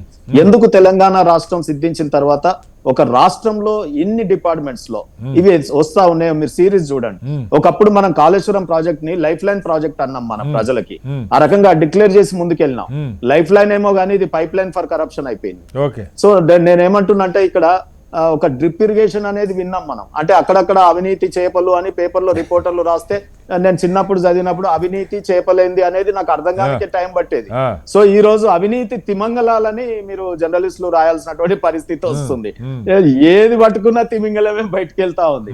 మీరు ఒక ప్రాజెక్ట్ లో పనిచేసినటువంటి ఇంతకుముందు నా సోదరుడు అనొచ్చు, లేకపోతే అంటే ఇన్ఫాక్ట్ కొంత కలిసి పనిచేసిన వాళ్ళే కదా అంతా, కలిసి పనిచేయడమే కాదు కొంత వాళ్ళకి కొంత ఎడ్యుకేట్ కూడా చేస్తా ఉంటాను. నేనేమంటానంటే ఇప్పుడు అక్కడ పార్టీని ఓన్ చేసుకున్నప్పుడు, పార్టీని వకాల్తా తీసుకున్నప్పుడు కొన్ని ఇబ్బందులు వస్తాయి. But citizen of India, citizen of Telangana ఉద్యమకారులుగా తెలంగాణను ఎందుకు సాధించుకున్నాం, ఎందుకు కొట్లాడుకున్నాం, మన ఈపులు పోలీసులతో ఎందుకు బలగొట్టుకున్నాం, జైళ్ళకి ఎందుకు పోయినాం, కేసులు ఎందుకు పోయినాయి అని ఆలోచించినప్పుడు మాత్రం కొంత బాధేస్తుంది శ్రీనివాసరావు గారు. ఎందుకు బాధేస్తుంది అంటే మనం ఈ రోజు ఈ కాళేశ్వరం ప్రాజెక్ట్ అవినీతి మీద విజిలెన్స్ రిపోర్ట్ వచ్చిందండి. విజిలెన్స్ రిపోర్ట్ లో చాలా క్లియర్ గా ఎర్రింగ్ అఫీషియల్స్ ఎవరైతే ఉన్నారో, ఇర్రెగ్యులారిటీస్ కి పాల్పడ్డారో వాళ్ళ పేర్లతో సహా 17 మంది, 33 మంది ఒక లిస్టు. తర్వాత 17 మంది మీద అయితే నేరుగా క్రిమినల్ యాక్షన్ మీరు తీసుకోవచ్చు అంటే రిపోర్ట్ వచ్చేసింది. ఆ రిపోర్ట్ పబ్లిక్ డొమైన్ లో కూడా ఉంది. సో ఆ రిపోర్ట్ మీద బేస్ చేసుకుని ఇమీడియట్ ఎఫ్ఐఆర్ కూడా చెయ్యొచ్చు ఒక రాష్ట్ర ప్రభుత్వం తలుచుకుంటే. కానీ ఎందుకో మీనమేషాలు మాత్రం లెక్క పెడుతుంది. రెండవది మన కాగ్ రిపోర్ట్ వచ్చింది, దాని మీద కూడా మీనమేషాలు లెక్క పెడతా ఉన్నారు. ఇవి సాలై అన్నట్టు మన కాళేశ్వరం మీద కమిషన్ వేసుకున్నాం. కమిషన్ మీకు తెలుసు, అది ఓన్లీ కమిషన్ కొంత ఫైండ్ అవుట్ చేసి రిపోర్ట్ ఇచ్చే సంస్థనే తప్ప దానికి ఎటువంటి లీగల్ మనం కన్విక్ట్ చేసేటటువంటి అధికారం మనకు ఉండదు. ఒక రకంగా చెప్పాలంటే అది టీత్లెస్ ఇదిగానే ఉంటాయి. కోర్టు లాగానే అనిపిస్తుంది కానీ మన కోర్టుల లాగా వారికి అధికారాలు ఏమి ఉండవు. సో ఓన్లీ గవర్నమెంట్ కి సబ్మిట్ చేస్తుంది రిపోర్టు. కానీ ఇప్పటి వరకు అక్కడ కాంగ్రెస్ పార్టీ చరిత్ర చూసుకొని నేను పుస్తకాలన్నీ చదివితే ఏమవుతుందంటే, ఈ దేశంలో ఇప్పటి వరకు ఎన్ని కమిషన్లు పడ్డాయో అన్ని కూడా కాలయాపనతో కాటికి పంపిరు కమిషన్లనే. ఆ రిపోర్ట్లని బుట్ట దాఖలు చేసినారు, ఎక్కడ కూడా జరగలేదు. కాదు శ్రీనివాస్ గారు, నేను ఇక్కడ నా టార్గెట్ కాళేశ్వరం కాదు, నా టార్గెట్ బీఆర్ఎస్ కాదు, నా టార్గెట్ ఉద్యోగుల అవినీతి. దాన్ని రాజకీయ పార్టీలు ప్రభుత్వాలు అరికట్టవాలి. డెఫినెట్ గా ఇంతకుముందు బీఆర్ఎస్ పార్టీ సోదరుడు మాట్లాడేటప్పుడు మీరు పీరియడ్ చూడండి, వాళ్ళు ఎంత పీరియడ్ పనిచేస్తారు, ఈ పీరియడ్ అంతా మాత్రం సంపాదించరా అన్నట్టు వారు జడ్జిమెంట్ ఇస్తా ఉన్నారు ఇక్కడ. సో నేనేమంటున్నానంటే చూడండి, ఆ పీరియడే చూడండి. నిన్ననే పేపర్ లో మంచి ఆర్టికల్ కూడా రాశారు. సో ఒక్క నిమిషం, మొత్తం పీరియడ్ చూసుకున్నట్టు అయితే వారి ఆస్తులు కనుక పర్చేజ్, సేల్ డీళ్లు ఇప్పుడు పట్టుకున్నాయి, రికవరీ చేసినవి అన్ని చూస్తే గనక మొత్తం కాళేశ్వరం ప్రాజెక్టు స్టార్ట్ అయినాక సేల్ డీడ్స్ మాత్రమే, ఆ ప్రాపర్టీస్ యొక్క ప్రాపర్టీ డాక్యుమెంట్స్ ఉన్నాయి. దీని మీద నేను ఏ ఛాలెంజ్ కైనా టీఆర్ఎస్ పార్టీతో వారి పెద్దలు ఎవరు వచ్చినా నేను మాట్లాడడానికి సిద్ధము. కొంత డాక్యుమెంటేషన్ మా దాకా కూడా వచ్చింది. రెండోది నేను ఏమంటున్నా అంటే, ఇక్కడ మీరు మాట్లాడాల్సింది ఏంటంటే, అవినీతి 10 ఏళ్ల ప్రభుత్వము, అప్పుడు యజమాని ఎవరు, ధర్మకర్త ఎవరు, ముఖ్యమంత్రి కేసీఆర్ గారు, దీదెన్ గవర్నమెంట్ ఇరిగేషన్ మినిస్టర్. మరి అవినీతిని కూడా వారు చూడాల్సిన బాధ్యత వాళ్ళలోనే ఉంది కదా. ఒకవైపు ప్రాజెక్ట్ ను చూడాలి, ప్రాజెక్ట్ దగ్గర పనిచేస్తున్న అధికారులను చూడాలి, వాళ్ళ అవినీతిలో డిస్ప్రపోర్షనేట్ అసెట్స్. మీకు గుర్తుండే ఉంటుంది శ్రీనివాసరావు గారు, మా గౌరీశంకర్ అన్న కూడా తెలుసు, ఎన్టీ రామారావు గారి ముందు ఎవరన్నా ఫియట్ కార్ లో మంత్రి రావాలంటే భయపడేవాళ్ళు. ఒక ఆనంద్ గజపతి రాజు, అశోక్ గజపతి రాజు గవర్నర్ చేశారు కదా, వారు ఒకరు వచ్చేవారు, కొంత ఒకరు ఇద్దరు తప్ప, వాళ్ళకి రాజ కుటుంబాలు కాబట్టి మిగతా వాళ్ళు కనీసం ఆ రకంగా నిబద్ధతతో పనిచేసినటువంటి మన మంత్రుల్ని చూసినాం. దామోదరం సంజయ్ గారు, గుమ్మడి నర్సయ్య గారు. సో అనేక మంది మన తెలంగాణ, మన ఉమ్మడి ఆంధ్రలో ఉన్నటువంటి లీడర్లు చాలా నైతికంగా, మొరాలిటీగా బ్రతికినటువంటి వాళ్ళని ఎంతో మందిని చూసినా. నేను అంటున్నది ఏంటంటే, ఇప్పుడు కాకతీయ కమిషన్, మిషన్ కాకతీయ, ఇప్పుడు కాళేశ్వరం కమిషన్, మొత్తం ఓవరాల్ సిరీస్ లో చూస్తే మీకు ఈ ఫార్ములా కార్ రేస్ లో కేటీఆర్ గారు, అదే రకంగా మనకు లిక్కర్ స్కామ్ లో కవిత గారు, లేదు కాళేశ్వరం తీసుకున్నప్పుడు కేసీఆర్ గారు లేదా హరీష్ రావు గారు ఇరిగేషన్ మినిస్టర్స్ దీదెన్. ఆ తర్వాత మీరు చూసినట్టు అయితే దీంట్లో పనిచేసిన అధికారులందరూ లగ్జరియస్ మ్యారేజెస్, వెడ్డింగ్ డెస్టినేషన్స్, ఒకరు థాయిలాండ్ ఎక్కడ అన్నారు, మన ఏసీబీలో పట్టుబడ్డటువంటి జైల్లో ఉన్నటువంటి వారు మామూలు ఈఎన్సీ కూడా కాదు, వారికన్నా కింద ఈఈ. సో వీళ్ళిద్దరు ఈఎన్సీలు. మీరే అడిగినారు ఏది వీళ్ళది ఎట్లా రిటైర్మెంట్ అయిపోయిన తర్వాత బంధు ప్రీతితో పెట్టుకున్నారా, కుల పిచ్చితో పెట్టుకున్నారా అనేది ఇక్కడ సమస్య. మీరు ఫోన్ ట్యాపింగ్ చూస్తే ఒకే బంధు ప్రీతి, ఒకే కులస్తులు రావడం అనేది కూడా ఇప్పుడు చర్చనీయాంశం అవుతుంది రాష్ట్రంలో. లేదు మీరు ఈ ఫార్మ్ లో తీసుకున్నా అదే, HCO స్కామ్ తీసుకున్నా, ఏది క్రికెట్ అసోసియేషన్ తీసుకున్నా వాళ్ళే సంబంధించిన బయటపడతా ఉన్నారు. ఇవాళ కాళేశ్వరం నేనేమంటున్నా, ఒక్క నిమిషం నేను కన్క్లూడ్ చేస్తాను. అయితే ఇది ఏమైతుందంటే బదనాము ఆ యూట్యూబ్ ఛానళ్లలో దీంట్లో చూస్తా ఉన్నాం, మొత్తం ఏదో ఆ కులంలో పుట్టిన వాళ్ళందరూ ఏదో దొంగలు అన్నట్టుగా చిత్రీకరి. అది తప్పు కదా. నా ఫ్రెండ్స్ ఉన్నారు అనేక మంది, దొరల్లాగా బతుకుతా ఉన్నారు వాళ్ళ మనసు. సో నేనేమంటున్నానంటే, ఇక్కడ ఈ బంధు ప్రీతి అంక పాలకులకు ఏర్పడితే, లేదా బంధుప్రీతే కాకుండా ఏ రకమైనటువంటి ప్రీతి ఏర్పడ్డా ఇటువంటి సార్, ఆవు చేలో మేస్తే దూడ గట్టును మేస్తే నాయకులు పైన తింటుంటే కింద ఉద్యోగులు కూడా తింటారా? నేనేమంటున్నానంటే, ఇలా కాళేశ్వరం ప్రాజెక్టు ఎన్నికల ముందు మరి ఎన్నికల ఖర్చుల కోసం కట్టిన ప్రాజెక్టా, ఇది రైతుల కోసం కట్టిందా, దాంట్లో నీళ్లు ఫార్మ్స్ కి పోయినాయా, ఫార్మ్ హౌసెస్ కి పోయినాయా, ఇవన్నీ కూడా తేలాల్సినటువంటి అవసరం మాత్రం ఉంది కదా. మనం అంటా ఉన్నాం ఇంత ప్రజాధనం ఇది, దీనికి అందరు అంటా ఉన్నారు ఇది 1,00,000 కోట్లు 80,000 కోట్లే కదా, మేము ఎంత లంచం తిన్నాం. ఇది చూడడానికి హెలికాప్టర్ల ఖర్చు ఎంత అయిందండి అధికారులకి? ఇది చూడడానికి పదే పోతే ఒక్కొక్క ట్రిప్ కి 4-5 లక్షల హెలికాప్టర్లు అయినాయి. ఆ రోజున్న ఐఏఎస్లు ఇన్స్పెక్షన్ కు పోయినారు, హెలికాప్టర్లు, మంత్రులు పోయినారు. అదే రకంగా ఓపెనింగ్ సెరమనీకి అనేక మంది ముఖ్యమంత్రుల్ని, పక్క రాష్ట్ర ముఖ్యమంత్రిని ఓపెనింగ్ కి పిలుచుకోవడం. సో ఇవన్నీ కూడా ఇండైరెక్ట్ ఖర్చులు కూడా చాలా ఉన్నాయి. ఇది కట్టడానికి ఎంప్లాయీస్ కి జీతాలు కూడా అయినాయి కదా శ్రీనివాసరావు గారు. ఐఏఎస్ లకి జీతాలు అయినాయి, ఈఈలకు జీతాలు ఇచ్చినాం. ఇప్పుడు పట్టుబడ్డ వాళ్ళకి జీతాలు ఇవ్వలేదా? తక్కువ జీతం వాళ్ళకి మీరు ఇచ్చే జీతాలు పల్లీలతో కాళేశ్వరం ప్రాజెక్ట్ దగ్గర సంపాదించిన 10 ఏళ్ల జీతం కూడా కాళేశ్వరం ప్రాజెక్ట్ ఖర్చులనే వేయాలి కదా. సో ఇదంతా కూడా రికవరీ మెకానిజం ఏం చేస్తుంది కాంగ్రెస్ పార్టీ. దీంట్లో ఈ ప్రభుత్వం రేవంత్ రెడ్డి గారికి చిత్తశుద్ధి లేదు. ఇవన్నీ నేను మిమ్మల్ని అడుగుతుంది అదే. ఇప్పుడు ఆ వ్యవస్థలో గౌరీశంకర్ గారు, నేను ముగ్గురితో మాట్లాడా, ముగ్గురులో ఒక్కళ్ళు కూడా వ్యవస్థ నిర్మాణం ఎట్లా అవినీతి, నేను ఇక్కడ కాళేశ్వరమా బీఆర్ఎస్ఆ ఈ ముగ్గురా ఈ అధికారుల 5గురా 6గురా ఇక్కడ సామాజిక వర్గాలు దానిలోకి వెళ్ళట్లేదు సార్. ఇవాళ పత్రికలు చూసిన వాళ్ళకి ఒక్కసారి గుండె జల్లుమనేటువంటి వార్త. 3 అధికారులు 1000 కోట్లని. ఈ ముగ్గురేనా లేదా ఎంతమంది ఉన్నారు, ప్రతి ఆఫీసులో లంచాలు ఎలా ఉన్నాయి మీరు చెప్పారు, దానికి యాక్సెప్టెన్స్ ఎలా వస్తుంది, ఇదంతా సమాజం ఎదుర్కొన్నటువంటి సమస్య. దీనికి ప్రభుత్వాలుగా బాధ్యత ఉంటుంది. బీఆర్ఎస్ఆ కాంగ్రెసా బీజేపీనా ఏదన్నా కానీ. జాతీయ స్థాయిలో ఒక బలమైన లోక్పాల్ అన్నారు, అదేం చేస్తుందో మనకు తెలియదు. ఈడీ మాత్రం అడ్డగోలుగా కావాలనుకున్న వాళ్ళ మీద దాడులు చేస్తూ ఉంది. ఇవాళ ఏసీబీ మీద కూడా గతంలో బీఆర్ఎస్ అధికారులు ఉంటే కొంతమంది మీద దాడులు చేసింది, ఇవాళ కాంగ్రెస్ అధికారులు ఉంటే ఇంకొంతమంది మీద దాడులు చేస్తూ ఉంది. దీనికి ఒక విధానము, ప్రతి అధికారి విధిగా వీటిని నిర్వహించవలే. ఆస్తులు జప్తు చేయబడతాయి. ఏసీబీకి ఆస్తులు జప్తు చేసే అధికారులు, కనీసం ఈడీకి అధికారం అని ఉంది, కానీ ఆస్తులు జప్తు చేయబడతాయి. నేరం చేయలేదు బలమైనటువంటి వ్యవస్థలు ఉన్నాయా, ఉంటే వాటిని అమలు చేయట్లేదా, వాటి ఊసే లేదా? దేశంలో లోక్పాల్ ఊసే లేదు గౌరీశంకర్ గారు, రాష్ట్రాల్లో లోకాయుక్త ఊసే లేదు. ఏసీబీ పూర్తిగా అవి ఇండిపెండెంట్గా వ్యవహరించేటువంటి సంస్థలు, అవి అటానమస్గా కొంత ఫంక్షనింగ్ చేసేటువంటి అవస్థ. ఎలక్షన్ కమిషన్ లాగా రాజ్య కాన్స్టిట్యూషన్ లేదన్నా, సిబిఐకి ఉంటుంది, ఈడీకి ఉంటుంది. కానీ అదే నేను చెప్తుంది. ఇప్పుడు లోకాయుక్త లోక్పాలు స్వతంత్రంగా వ్యవహరించే అవకాశం. సిబిఐ ఎలా అయితే కేంద్రంలో చేతికి కీలుబొమ్మ, ఏసీబీ రాష్ట్ర CBI appointed director appointed by. నేను కాదట్లేదు సార్, బయట ఉన్నది చెప్తున్నాను సార్. అపాయింట్మెంట్ చేస్తారు, వాటిని మారుస్తున్నారు, అవన్నీ చూస్తున్నారు. కానీ గౌరీశంకర్ గారు ఒక సీనియర్ మోస్ట్ జర్నలిస్ట్గా ఉద్యోగుల అవినీతి గురించి మాట్లాడుకుంటే అది పోవటానికి ఏం మార్పులు కావాలి, రాష్ట్ర ప్రభుత్వాలు ఏం చేయాలి, కేంద్రం ఏం చేయాలి? ఉద్యోగాలు ఒక్కటే కాదు సార్, ప్రతి ఒక్కరిది బాధ్యత sir. Why should other be corrupt?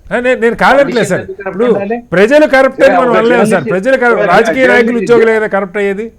ఎవరైనా కానీ ఎనీ ఫార్మ్ ఆఫ్ కరప్షన్ ఇది రాంగ్ సార్. జర్నలిస్ట్ అయినా కానీ, ఉద్యోగాలు అయినా కానీ, ఎవరైనా కానీ, మీడియా పర్సన్స్ అయినా కానీ, ఎవరైనా కరప్షన్ ఇస్ రాంగ్. నీకు వచ్చే ఉద్యోగంలో బతికేదాన్ని చూసుకోవాలి. కానీ ఏంటంటే it has become institutionalise over the period. ఇప్పుడు హైదరాబాద్ లో ఉందండి, every second building in Hyderabad city is symbol of corruption అండి. వాడు డబ్బులు ఇవ్వండి, మీకు పర్మిషన్ ఇవ్వడు. ఎంత నిజాయితీగా మీరు వెళ్ళి కడదాం అనుకున్నా కూడా he will not do it sir. నాకు అనుభవంతో చెప్తున్నా. వాళ్ళు ఏమనంటే ఎక్కువ అంటారు, అన్న మీరు కట్టుకోండి. ఎవ్రీ బిల్డింగ్ సెకండ్ బిల్డింగ్ ఒక ఆప్షన్ ఇస్తున్నారు. ఎందుకంటే అన్ని బిల్డింగ్ కాదు, మన నిజాయితీగా కట్టుకున్నామని కూడా అనేవాళ్ళు. కాబట్టి it corruption has become so institutionalise. మనకు ఏంటంటే కరప్షన్ తగ్గాలంటే బెస్ట్ అంటే it should come from the top sir. పైన వాడు సరిగ్గా ఉన్నాడంటే 99% ఇది వాడు కూడా భయపడతాడు. నేను ఒక టెలిఫోన్ డిపార్ట్మెంట్ ఒకసారి చూశాను. బాలకృష్ణ గారు అని డిఈ ఉండేది. ఐఎమ్ టాకింగ్ అబౌట్ 1980s లో. Very very honest man. మేము ఒకసారి ఏదో ఒక వార్త రాస్తే వాళ్ళ ఆఫీస్కి వెళ్తే వాళ్ళ అటెండర్ చెప్పారు, సార్ ఈయన చాలా బట్టి హానెస్ట్ పర్సన్ సార్, మీరు ఎప్పుడైనా ఆయన అగ్గిల్ గా రాయకండి సార్, మీరు విలేకరులు కొంచెం చూడండి సార్. అలా ఉండే రెస్పెక్ట్ ఉండేది. అయినో ఇంకో ఆఫీసర్ ఉన్నాడు, మా రిలేటివ్, అతను విజిలెన్స్ లో ఉండేది. కానీ అంటుండే తను ఒక 6 నెలలు ఉన్నాడు అంటే ఒక దగ్గర ట్రాన్స్ఫర్ 6 నెలల కంటే ఎక్కువ ఉండేది. Very very honest. కరెక్టే సార్, మీరు చెప్తున్నారు కరప్షన్ ఇన్స్టిట్యూషనలైజ్ అయిపోయింది అంటున్నారు. కరప్షన్ కంట్రోల్ కూడా ఇన్స్టిట్యూషనలైజ్ కావాలి కదా. కంట్రోల్ చేయాలి అని అంటే you should be have the necessary, ఏసీబీకి నెసరీ పవర్స్ ఉండాలి. దేర్ షుడ్ బి టాప్ నుంచి టాప్ లో యాక్షన్ తీసుకోవాలి. ఇప్పుడు కాళేశ్వరం ప్రాజెక్ట్ ఉంది సార్, మనం ఇప్పుడు టాపిక్ లో నడుస్తుంది. దాని ఇనిషియల్ ఎస్టిమేషన్ ఎంత వేసారు సార్? 30,000 కోట్లు. 80,000 కోట్లు ఎందుకు అయింది sir? What was the reason? అలాగే కాస్ట్ ఎస్కలేషన్ అంటారు, ధరలు పెరిగినాయి అంటారు. ఎందుకు అయింది అది? అండ్ సెకండ్ థింగ్, గొర్రెల in the scheme, what happen? Who are the people who have been punished? Where did the money go? Money trail తెలిసిపోతుంది కదా sir. It's not a big thing. Easy money trail easy తెలిసిపోతుంది sir. మీరు లంచం పెట్టి ఒక building కట్టారు. ఇప్పుడు నాకు తెలిసిన వాళ్ళు ఒక లీడర్ ఉండేది, తను కళ్ళు కాంపౌండ్ నడిపించేది. తర్వాత ఎమ్మెల్యే అయ్యాడు. ఆ తర్వాత బిజినెస్ చేస్తా ఉన్నాడు. 4 సిటీలో 4 బిల్డింగ్లు అయిపోయింది. ఇంకో అతను కూరగాయలు అమ్ముతుండేది. తను రాగానే ఒక కౌన్సిలర్ గా ఎలక్ట్ అయ్యారు, కార్పొరేటర్ గా ఎలక్ట్ అయ్యారు, ఎమ్మెల్యే అయ్యాడు, సిటీలో ఒక మినిస్టర్ అయ్యాడు, ఎమ్మెల్యే అయ్యాడు, 4 బిల్డింగ్లు ఉన్నాయి. నేను 1986 లో జిహెచ్ఎంసీ కవర్ చేసేవాడిని సార్. నేను 878 లో క్రానికల్ జాయిన్ అయినా, 86 లో జాయిన్ అయింది. 1986 లో majority of councillors, corporators cycle మీద వచ్చేవాడు.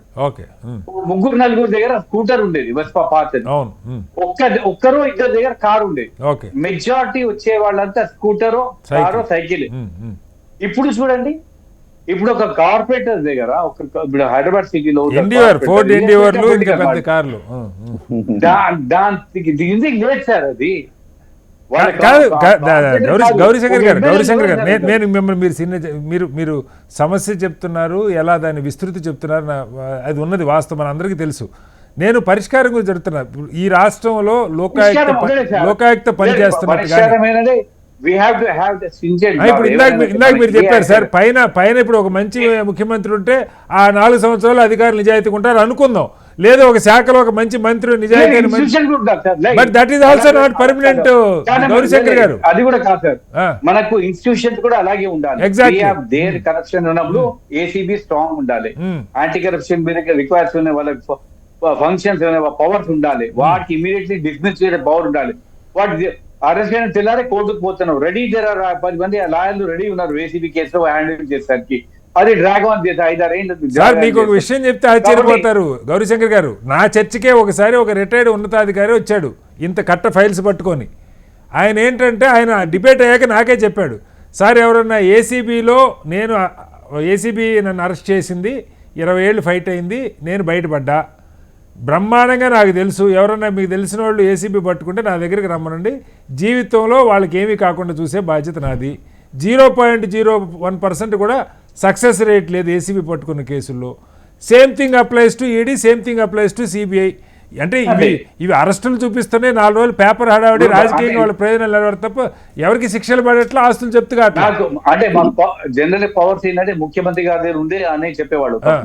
ఓన్లీ ఏసీబీ పవర్స్ అని ముఖ్యమంత్రి can only deal with reprieve ఏమైనా ఇచ్చేసాము సార్. మనకి ఫస్ట్ ఇన్స్టిట్యూషన్ ఫామ్ ఉండాలి సార్. ఏ యాంటీ కరప్షన్ బ్యూరో కానీ, మీరు లోకాయుక్త పెడతారా, ఏ చేస్తారా కానీ, ఇన్స్టిట్యూషన్ షుడ్ బి సార్. ఎట్లా ఉండాలంటే ఒక ఆఫీసర్ కరప్షన్ లో దొరికాడు అంటే he should be immediately dismissed. There should not be any reprieve, but court పోయే ఛాన్స్ కూడా ఉండొద్దు. అట్లా ఉంటేనే రైట్. దత్తాత్రేయ గారు, ఇక్కడ దీనిలో సామాజిక కోణాలు, ఇప్పుడు కరప్షన్కి కులం లేదు, కరప్షన్కి పార్టీ లేదు, కరప్షన్కి శాఖ లేదు, మొత్తం సర్వవ్యాప్తం అయిపోయింది. మనం అందరం మాట్లాడుకుంటుంది కరప్షన్ చాలా బ్రహ్మాండంగా ఇన్స్టిట్యూషనలైజ్ అయిందని. కానీ కరప్షన్ని కంట్రోల్ చేసే మెకానిజమ్స్ ఇన్స్టిట్యూషనలైజ్ కాలేదు. That is the fact. అది ఇప్పటికీ కూడా వ్యవస్థీకృతంగా కరప్షన్ నియంత్రించేటువంటి ఏర్పాట్లు జాతీయ స్థాయిలో కానీ రాష్ట్రాల్లో కానీ లేవు. ఒక అధికారో ఒక నాయకుడో సమర్థుడైతే ఆ 4 రోజులు అక్కడ కొంత తగ్గితే తగ్గుతుండొచ్చు, బట్ అది పర్మనెంట్ సొల్యూషన్ కాదు. ఒక ప్రతిపక్ష పార్టీగా సరే మీరు ఎన్నన్నా నా డిబేట్ బయట కాళేశ్వరంలో ఒక సామాజిక వర్గాన్ని అరెస్ట్ చేశారు, మీరు ఎన్నో మాట్లాడుకోండి, కానీ పరిష్కారాలు ఏమి సూచిస్తారు ఒక వెల్ ఎడ్యుకేటెడ్ పర్సన్ గా దత్తాత్రేయ గారు? ఇప్పుడు కటారి గారు నేనేమంటున్నానంటే, పాలించేటువంటి పాలకులకు చిత్తశుద్ధి లేనప్పుడు ప్రజలు ఇప్పుడు ఏమైపోయిందంటే, ఇంతకు ముందు శ్రీనివాస్ అన్న గారు ఒక స్పష్టమైనటువంటి మాట చెప్పారు, నేను నీకు పని చేసి పెట్టాలంటే నాకేంటి, నీకు నాకు మధ్య వ్యవహారం అనేటువంటిది ఫిక్స్ అయిపోయిన తర్వాత ప్రజలకు ఇంకా జరిగేటువంటి లాభ నష్టాల గురించి ఎవరు ఆలోచిస్తున్నారండి? ప్రభుత్వంలో ఉన్నటువంటి పెద్దలు అంటే జనరల్ గా, ఎందుకు మీరు ఒక ఎడ్యుకేటెడ్ గా మాట్లాడాల్సిన అంశం అన్నారు కాబట్టి ఐఎమ్ రేజింగ్ మై వాయిస్.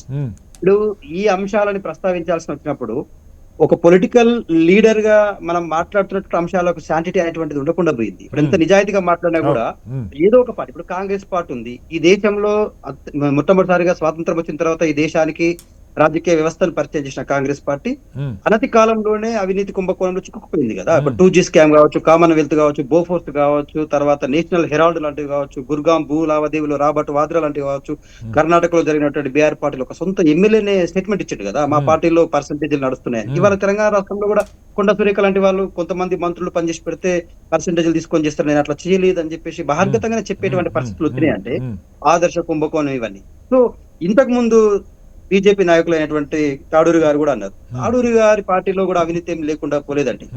ఇప్పుడు రఫేల్ యుద్ధ విమానంలో కావచ్చు, ఎలక్టోరల్ బాండ్ల విషయంలో కావచ్చు, సో అవినీతి మీకు బురదండి కాబట్టి మిగతా అందరికీ బురదందని చెప్పదలుచుకున్నారు. ఇప్పుడు ఆదాని శ్రీనివాస్ గారు ఒక సెకండ్ నాది కూడా వినాలి కదా వాయిస్. చెప్పండి. ఆదాని లాంటివి ఒక కార్పొరేట్ శక్తులు ఒక ప్రభుత్వాన్ని నడిపేటువంటి స్థాయికి వచ్చి ప్రభుత్వాన్ని ప్రభావితం చేసి ఏ ప్రభుత్వం కాదు దత్తాత్రేయ గారు, ఇక్కడ కాంగ్రెస్ బీజేపీ సొత్తుపోసలని నేను చెప్పట్లేదు సార్. కాంగ్రెస్ బీజేపీ సొత్తుపోసలని నేను చెప్పట్లా.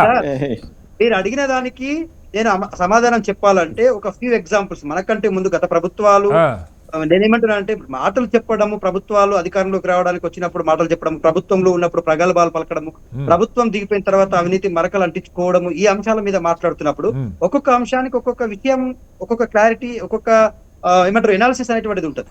సో ఇక్కడ నేను చెప్తున్నది ఏంటంటే ఇప్పుడున్నటువంటి ప్రజెంట్ బీజేపీ కూడా మేము అవినీతి చేయలేము, మేము చాలా ఇట్లా ఉన్నాం అట్లా ఉన్నామని చెప్పుకున్నా బీజేపీ లాంటివి కూడా చాలా అవినీతి అందరికీ స్కామ్లోనే అందరికి మరక పడకుండా ఉండాలంటే ఏం చేయాలి, మరక గట్టిగా శిక్షలు పడాలంటే ఏం చేయాలనేది చర్చ.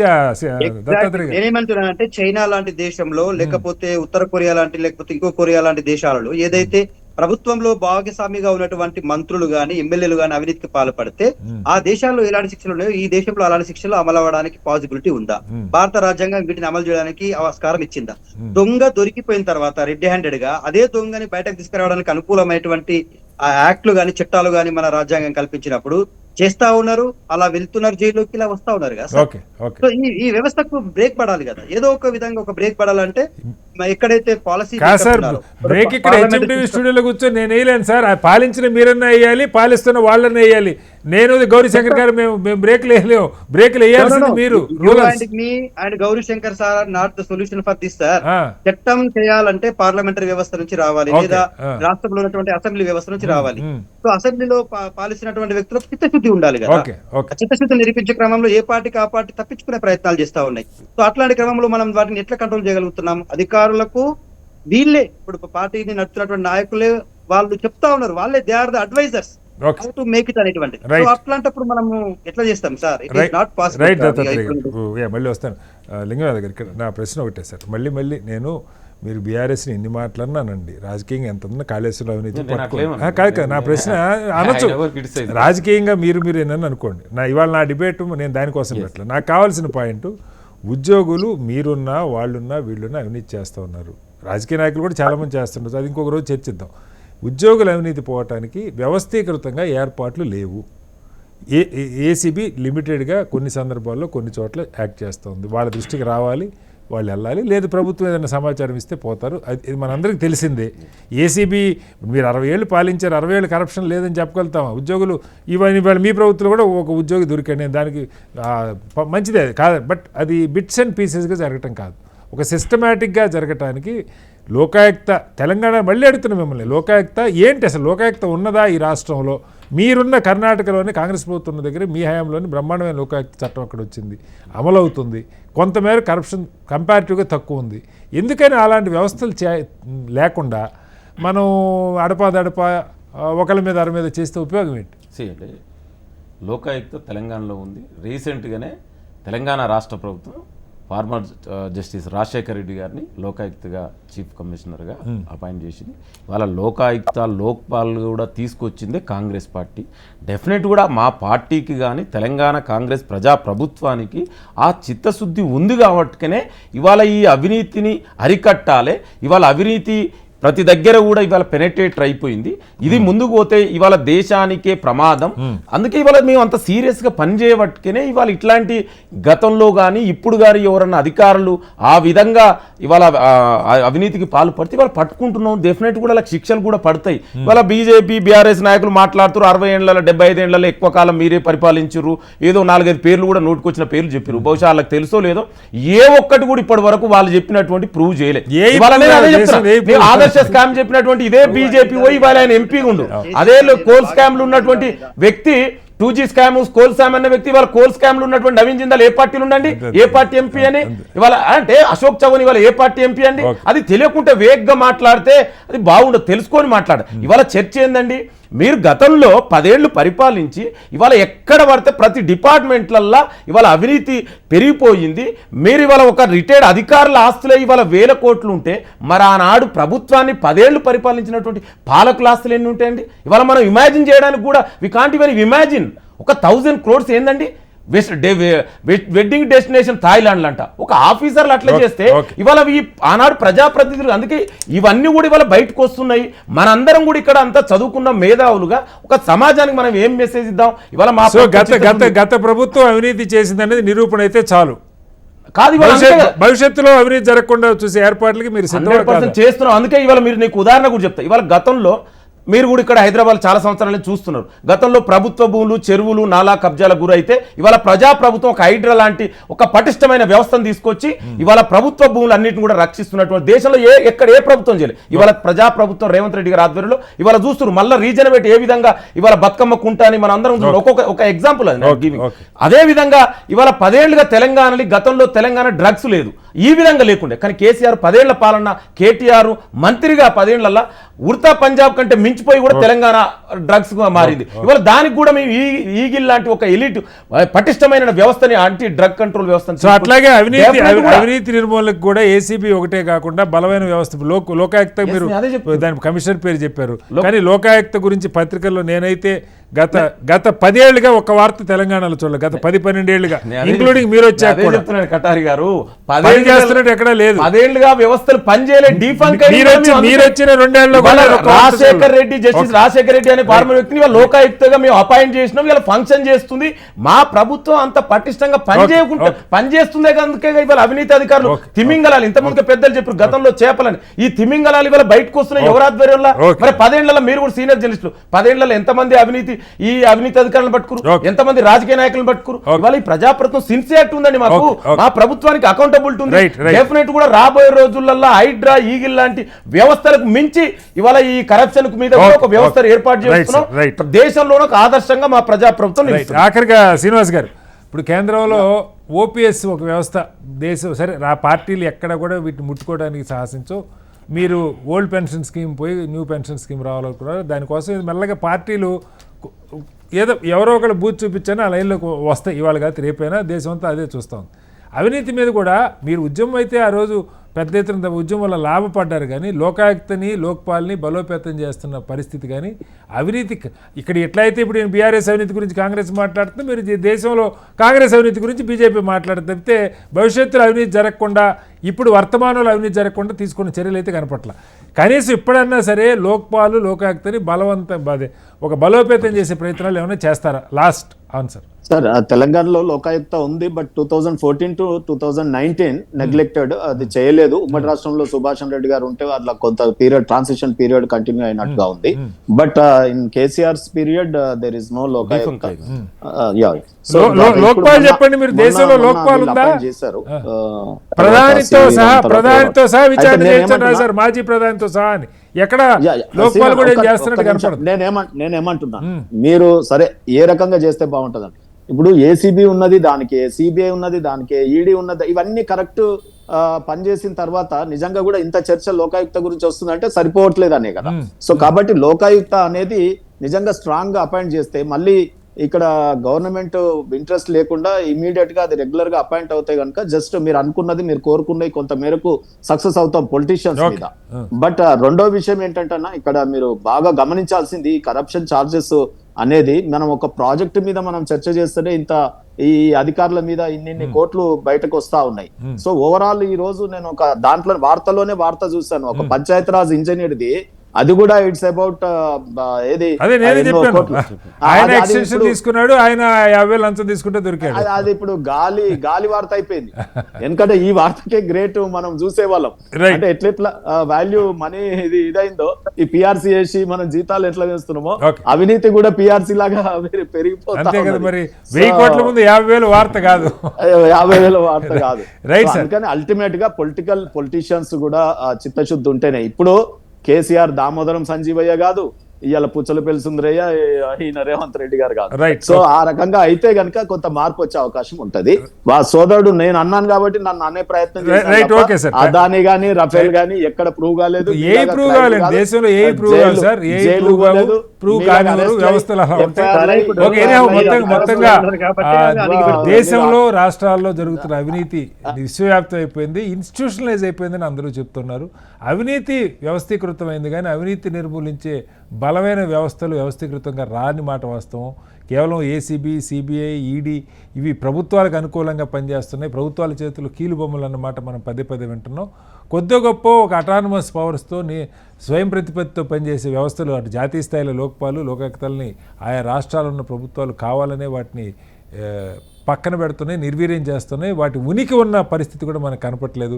అలాంటి ఒక స్వయం ప్రతిపత్తి ఉన్నటువంటి వ్యవస్థలు బలంగా ఉంటే తప్ప ఉద్యోగుల అవినీతి, రాజకీయాల అవినీతి తగ్గేటువంటి అవకాశం లేదు. ఆ దిశగా అడుగులు పడాలని అయితే కోరుకుందాం. చర్చలో పాల్గొన్న లింగం యాదవ్ గారికి, దత్తాత్రేయ గారికి, తాడూరు శ్రీనివాస్ గారికి, గౌరీశంకర్ గారికి ధన్యవాదాలు. ఇది వాళ్ళ బిగ్ డిబేట్. రేపు మరుస్తాం, మళ్ళీ కలుగుతాం. అందరూ నమస్కారం. సెలవు.